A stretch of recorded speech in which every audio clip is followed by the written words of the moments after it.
4 in front of you. And like I said, I will still come back to the Word and to the PowerPoint. Let's go to page 17. And that is where, no, actually page 18 is where Excel is starting. Okay, so we are opening up, retrieve the spreadsheet that is called budget template in the computer practice import. So this is the one that I are talking about. And I did say I am going to Vion you. So let me just quickly do that as well. If you're not on Vion yet, it's fine. I will re-Vion you shortly, but let's just quickly get this done. Okay. Is everybody logged in that wants to be Vion? Okay, the rest of you, you can either look on the board or you can, yeah, join a friend that is sitting on a Vion computer. Okay, let's quickly have a look. Okay, if those of you not still logging in, I will re-Vion you in a minute.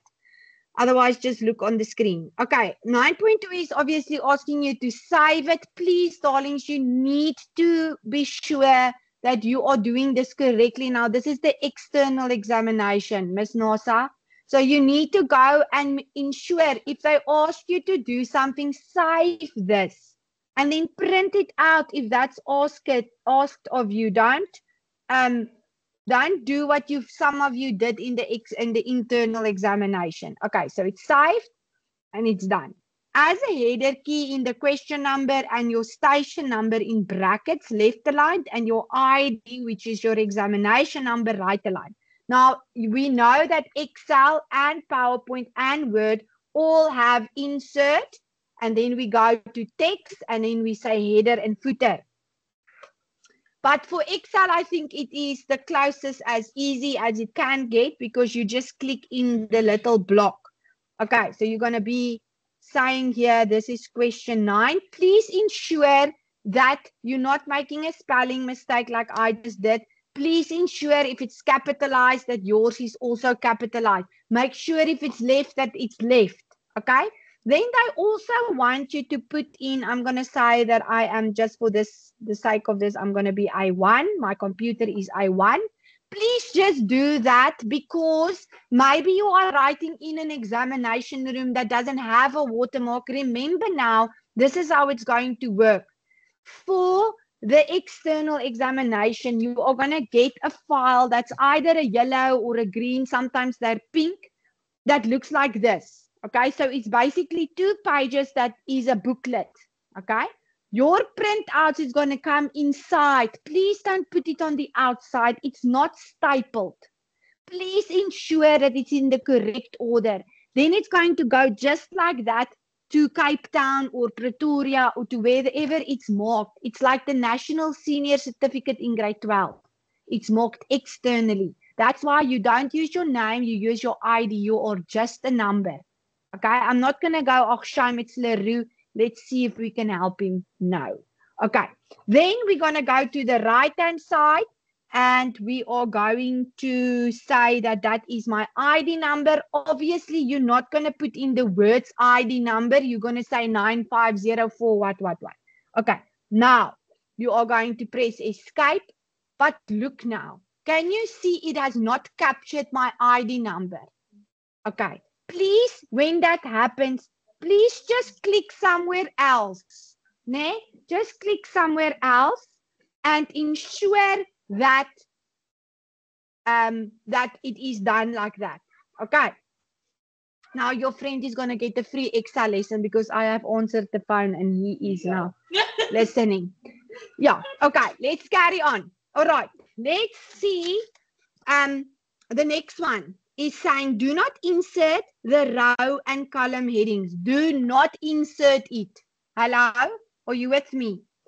This is indicated so that you can key in the data in the correct rows and columns. Adjust all the columns. Okay, let's quickly check that now. We're going to flip over and see what we have to do. Okay, they say there that adjust all the columns and rows so that the information is legible, copy the formulas, make all the changes. Okay, insert the following figures and amounts were indicated with a question mark. So now you need to go and check. The coach's salary per month. Okay. Goodness, where is this now? It's one of those questions that you now first have to figure out what are they talking about. Okay, the members, I suppose the members here is going to be 180. Then this is going to be 12. Then this is going to be 10,000. Okay. Then the administration cost, yeah, is going to be 1,000. We'll change the currency now. The social events, why are they so mean to you? It's all over the place. 10,000 Rand. Then we've got the maintenance, which is, but where is maintenance? Is it something you had to insert? Where is it?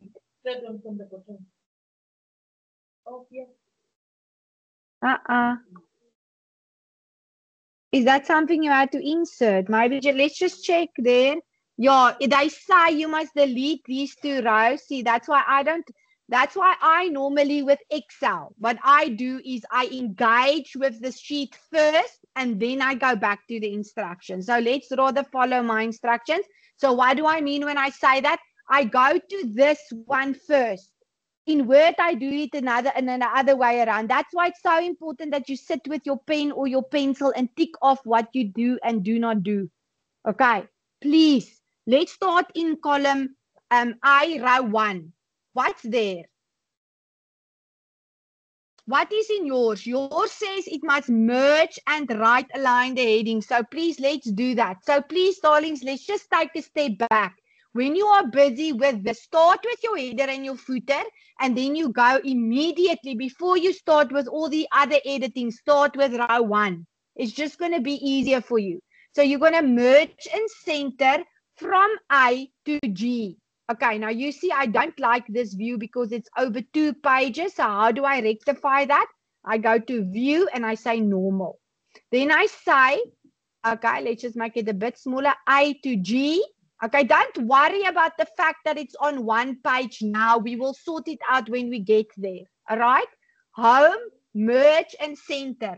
But it shouldn't be centered. It should be right aligned. And it should be Bauhaus. Now, I don't know if Bauhaus was there. Yes, it is.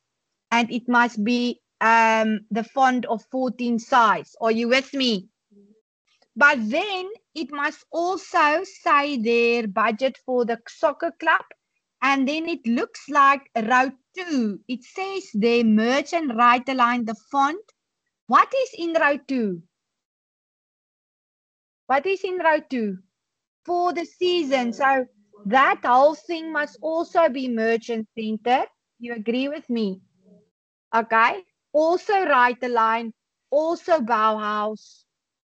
93, also 14, because that bracket is over both of them. And you can also see there in row 2 what is happening in row 2. Okay, then they are asking you to change the width of columns A and G. A, now look, this is how you do it. You click on it, you right click, and you say column width. And then they will give the column width in a okay, they don't actually ask you for a specific one, eh? But yours was given like this. You agree with me? Hello? Do you have a column A? Okay, what happens to your column A? Just quickly look there. Can you see that you must insert a column A? Look there at the top. That's why you must take the rows and the columns. Okay?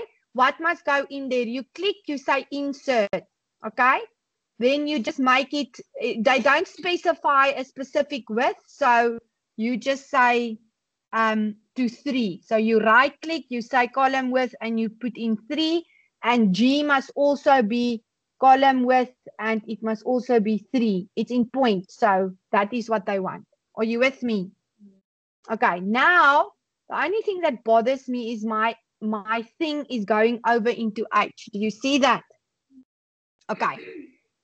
Yo, they were not very nice with you. Okay, darlings, please. I'm going to take a step back. Always with Excel, you check if there's additional columns. Now, let's say you didn't see it like I now didn't see it from the start. Okay? What we're going to do is you have to re-merge this whole thing. Does that make sense to you? Because the merge wasn't supposed to go from B to H. It was supposed to go from B to G. So what you should actually have done is insert the column A first and then merge. But there is a great possibility that you would have done it differently. So let's just do it again. Then we're just going to unmerge it. We're going to unmerge it and then we just re-merge it again. So it's nice to get into the habit. Just make sure it's right aligned. And that whole thing must be merged in the whole of G. Okay, and right aligned. Okay, darling, so please just ensure that that is done. I saw it only when I saw here G must be at the end and I must be at the end. Then you must just rectify that. Okay, but if you can see it from the start, it's going to be better. Okay, this examiner for some reason like to always put in a little screenshot saying what shading you have to apply. They did it on the previous question as well. But it's very small, yours, because now obviously I had to minimize the text to save some paper. But they are asking you to apply shading to only the cells as indicated.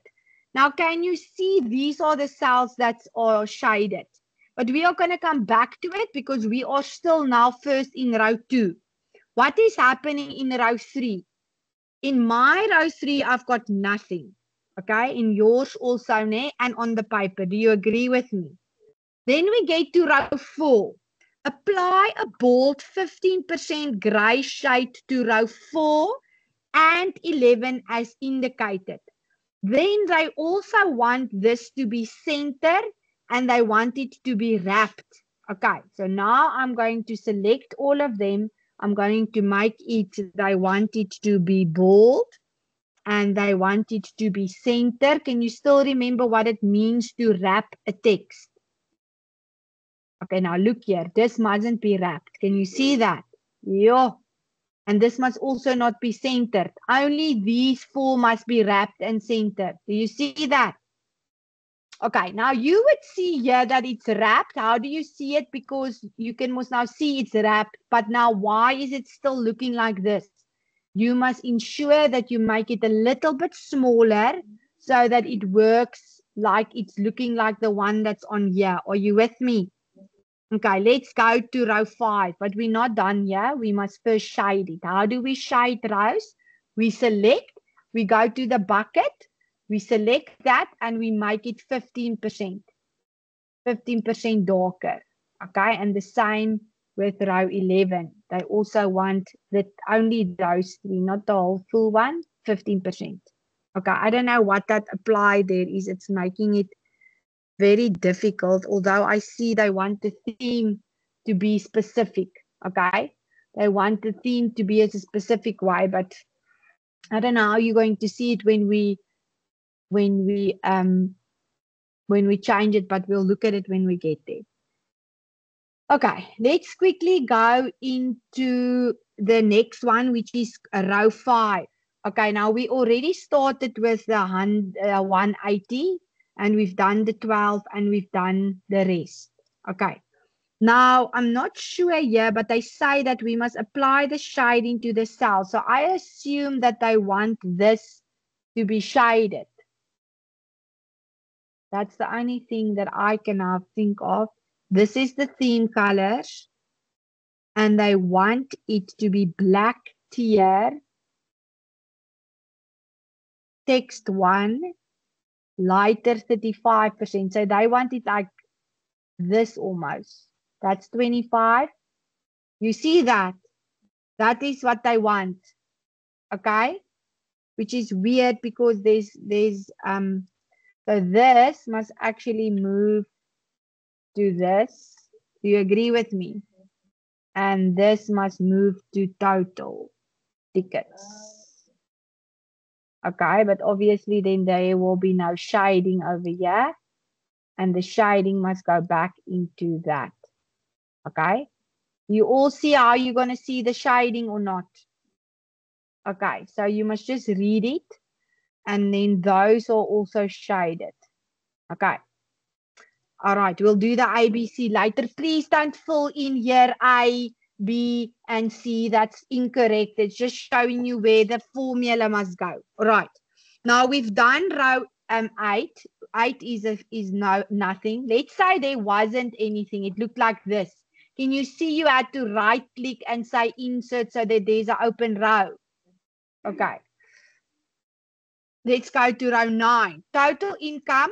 Nothing changed there. We've already done row 10, nothing. Row 11 must also be wrapped. It must be centered and it must be bold, just like the one up here. Now, what you can do if you want to, you can select this and you can go to the format painter and just do this. Okay, that's going to save you a lot of time. Then you must still remember just to wrap these two and also to center it. Okay, that's a quick way of doing it. Otherwise, you must now do everything from scratch. Okay, now we go through row 12 all the way to row 18. We will fill in this now. Let's just quickly delete these two. Right click delete. And then they want it to be inserted a row here. So remember, I always say, be the gentleman. It's going to go at the top of that. So if you want the row to go under 19, it's going to go above 20. So you must click on 20. Then it's going to be maintenance. Maintenance and overheads. This was the row I was looking for earlier. Okay, now they actually also say you must insert that. So in this regard, let's quickly put in then the coach's salary. The coach's salary is going to be 24,000 Rand. And then we've got the entry fees. I don't know why they are giving it to you in such a dermakaar way, but anyway, they probably want to test your typing skills. The facility rental is going to be 120,000. The leak dues is going to be 3,600. And then we've got the maintenance and overheads, which is the one that we've just inserted. It's 25,000. Travel is 20,000 Rand. And facility rental is going to be, wait, what? I skipped something. This is 54,000 and facility rental is 120. Okay, please, you must be very careful when you do this in the examination. All of these things over here must be, except those mustn't be in currency, but this must all be in currency. Can you see that? So you're just going to choose currency. Can you see it doesn't have to, it shouldn't have a double zero. So you need to take it off. You still remember how to do that? Yeah, Don, you take it off. Let's say it looks like this. You take it off. Okay, please remember that. Okay, let's go into, they say there by 9.7 insert the following figures and amount. Please take note the integer. When they're talking about the integer, they ask this of you in the Intel exam. An integer means no decimals. So it cannot be, an integer is a whole number like 1, 2, 3. So you can't have a full stop 0, 0. Okay, remember in Excel we don't work with a comma in decimals. There's a stop, a full stop, ne? Okay, let's carry on to 9.8. Calculate the total membership fees. Okay, now this that you need to calculate, can you see the A on your question paper is the A that is in D11? D12. Do you see that, darlings? What do you need to do? It's saying that calculate the total membership fees. Each payer pays 10,000 Rand. Okay, 10,000 Rand. Here we are. Sorry, it's in F5. And there's 10 players. So what are you going to do? You're going to say equal the members. Are you with me? And then you're going to times it with what? With 10. Are you with me? Okay. And then, no, that's wrong. Calculate the membership fees. The membership fees, this is wrong. Members, let's just quickly see. We've typed in the incorrect things there now. If you go back, just quickly look here. Members must be, this must not be 180. Where's the members? Ticket sales is 10. No, but it's right. That is what they gave us. Okay, so they want you to calculate the total membership fees. Each payer pays a 10,000 Rand fees for the entire season. And there is 10 players. Yo, did you understand this? Very dear mekaar. So they actually, I've never seen this before because they now want you to calculate, they want you to say this. They want you to say that there is 10 players, which means it's 10 times 10,000. Do you agree with me? But I mean, that's not how we do Excel, but anyway. So that's going to be the total and it needs to be in the currency and it shouldn't have any. Remember when this happens, you make it bigger. Okay. Then the next one is asking you to calculate the total amount that the club plans to raise during a fundraiser. They budget to make 200,000 per fundraiser. So if there's 12,